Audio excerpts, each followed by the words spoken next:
பாகம் 2 the scientific proof. Marshall Govindan அப்படின்ற ஒரு கிரியா யோகா மாஸ்டர் தமிழ் சித்தாந்தத்தை 40 வருஷமா படிச்சு அதை டாக்குமெண்ட் பண்ணி வந்திருக்காரு.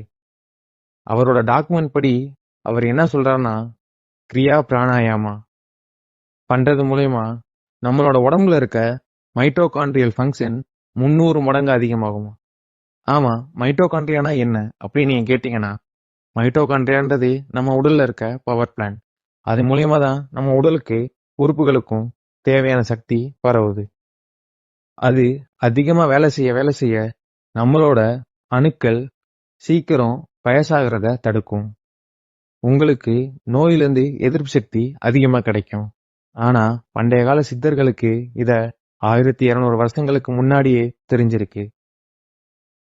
இதை தெரிஞ்சுக்கிட்ட கோவிந்தன் 1969 அன்னைக்கு அவர் தன்மேலே பயன்படுத்தி பார்த்தாரு.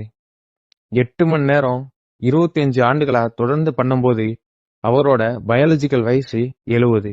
ஆனா அவரோட உடம்ப டெஸ்ட் பண்ணி பார்க்கும்போது அவருடைய வயசு 45 வயசு உடைய ஒருத்தரோட உடல் மாதிரியே அவரோட உடலும் இருந்ததை பார்த்து அவங்க பயங்கரமா ஷாக் ஆகுறாங்க. இதுல இருந்து என்ன தெரியுதுன்னா, சித்தர்கள் பொய் சொல்லல. அவங்க கண்டுபிடிச்ச வழிமுறை உண்மைதான். ஆனா இதுக்காக அவங்க பண்ண தியாகங்கள் என்னன்றத அடுத்த பாகத்துல